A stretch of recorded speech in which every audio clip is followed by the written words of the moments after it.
Okay, so today I want to talk about this new DJI RS5 Ronin gimbal, and it's only just come out, and I have to say I've not been a big gimbal user. Most of my experience in stabilization of cameras comes from using things like Steadicams, so I don't have a vast amount of experience with gimbals, and when I have been using them, it's tended to be things like the Osmo Pocket or one of the DJI models. I don't have that much experience of the Ronin series, so it's going to be interesting to look at this. Now, this is a solid piece of kit. You know, it's pretty hefty. One of the things I love about Steadicam is that you can operate for long periods of time because the weight is put through your body, and gimbals, you know, if you're running and gunning, then you're having to use mostly your arms. You can get other systems that allow the weight to be taken by a vest and an arm. Tiffin make one specifically for the Ronin series, amazingly enough. But then, you know, you're talking quite a lot of extra money on top of the price of the gimbal, and it kind of takes away from some of your ability to move quickly and do quick setups. But it's been interesting taking a look at this and seeing where gimbals are right now and the advancements that have been made. Now, this particular model has one feature on it that I absolutely love, and it's something that solves a problem that drives me nuts on most other gimbal systems, and that's having to unlock and lock the different axes. Usually these gimbals have a little tiny switch, and the RS5 has them as well, and you have to fiddle around trying to find them. And then sometimes you can turn on the gimbal and find you've accidentally forgotten to unlock one of them, and that causes problems. The RS5 unlocks them automatically. You never have to worry about them. It's got some kind of motorized system in there, so it'll go back into its stowage position, or you can just put the motors to sleep and leave it in that just about to take action kind of position. So yeah, the motorized unlocking and locking of the different axes for me is a bit of a game changer. It might sound like a small thing, but it really does take a lot of frustration for me out of using these things. The other thing I really like about it is the way in which trim is adjusted. Now, most of the gimbals that I've used before, you have to unlock each position and then manually slide with your fingers, and it's a bit imprecise. Now, you can do that with the RS5, but it also has these thumb screws which you can really fine tune the balance positioning of the camera with, and I found it really quick and fast to set up, really intuitive, and it kind of reminds me of some of the adjustments you get on some of the Steadicam models, where you can, you know, really dial that in to a fine degree. The other aspect to it that has carried on from the RS4 Mini, I believe, is this tracking module. Now, this is a camera on its own, a little tiny mini thing, and it means that you can track objects. You can drag the box around the object that you want to track on the screen, and the camera will lock onto it, and it's independent of your main camera, so you don't have to have any kind of particular camera compatibility with it for this to work. It'll work with any camera that's mounted to the gimbal. In practice, it works pretty effectively. In complex environments like this, I've noticed that it can tend to lose subjects due to the complexity of the foliage, and I've had a few odd things happening, but I've tried tracking my dog. She's pretty quick.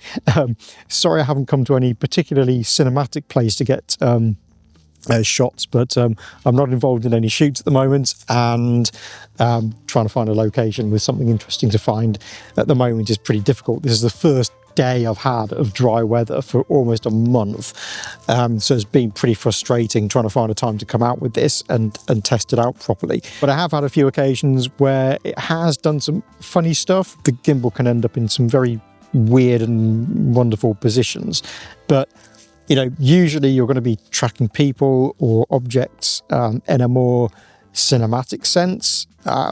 And, you know, if you've set up a shot for something like skateboarding or whatever, you're going to be going in the general direction of the thing or person that you're going to be tracking anyway. You're not going to be really going here, there and everywhere. But having said that, it's a pretty cool device to have for self-tracking, so you don't have to drag a box around yourself on the screen. That would be impossible. So what you do is you just hold up your palm and it recognizes that you're doing that, and it puts it into tracking mode, and it'll follow you around. And so far it seems to work really effectively.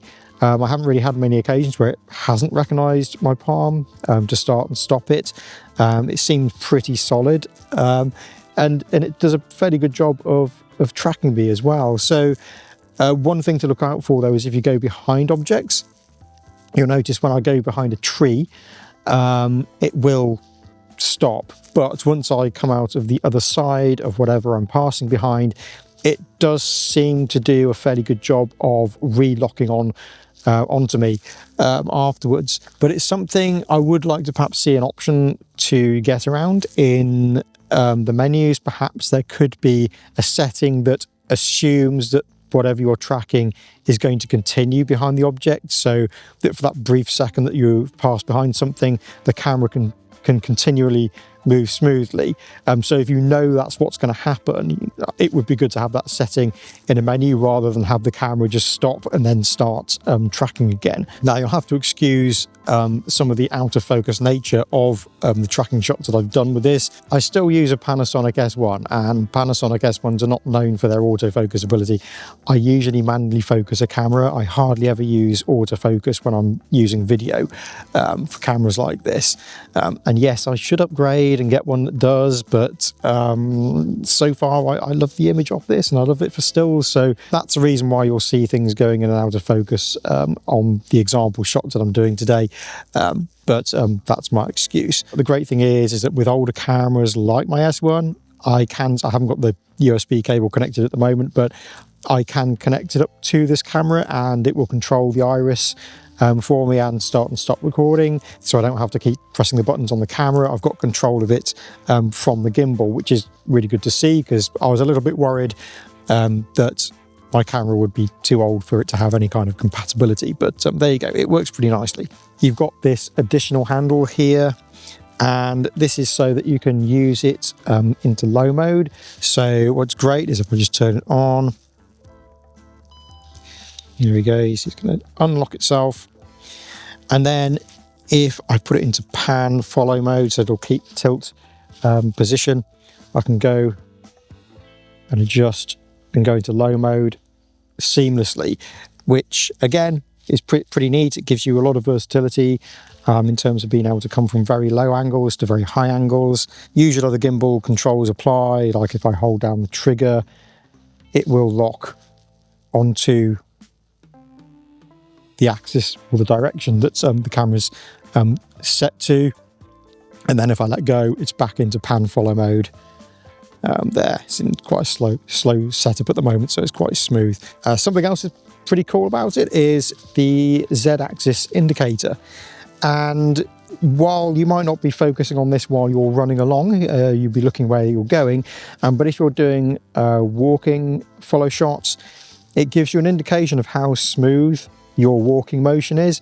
So, you know, anyone who's used these devices and used a Steadicam will know there's a particular way of walking which stops the bobbing motion, the walkiness in the shot. And what this indicator does is it gives you that indication of, you know, how bobby your shot is in the Z-axis. And it's a pretty good idea actually to have that as an indication. It's something you could use for training as well, for practicing with the gimbal, not just looking at your shots, but you've got an actual real-time feedback as to how smooth your walking motion is, which it's a good idea. So I am actually quite impressed with this as a device. I think there are a few good ideas on it that I haven't seen on other gimbals. Forgive me, you know, if a lot of you out there have used the other Ronin models and will be shouting at the screen telling me that, well, that feature's been on this gimbal for however long. But for me, it's interesting to see where gimbals have come and how they've evolved, and how some of the features that make operating them much more convenient have appeared. The other thing that impresses me is the price. I think this is something like £495. I think you need about another £100 if you want the tracking module. But for something as well engineered as this, with this kind of technology on it, it still astounds me that it's possible. You know, if you were buying a Steadicam, you're still talking quite a few £1,000 for a full versatile setup.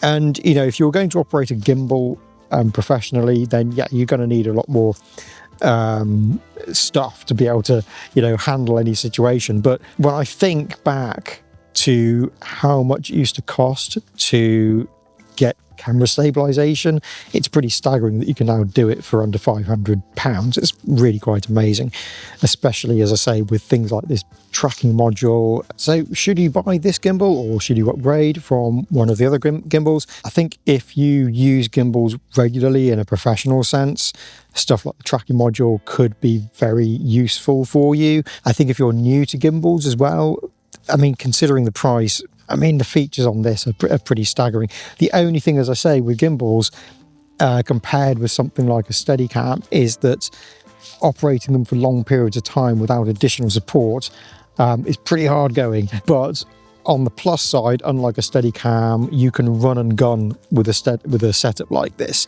They're much more spontaneous and easier and quicker to set up and move from location to location.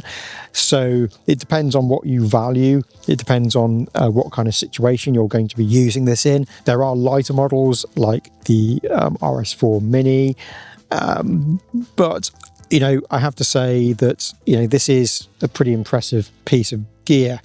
And even though I've had a few little niggles here and there with the tracking, for myself, I don't tend to use them an awful lot. I don't find myself in the kind of situations where I really need to track people or objects other than myself. But I think certainly if you're working professionally and you're going to need a lot of stabilized shots, then this is certainly a device to look at and consider.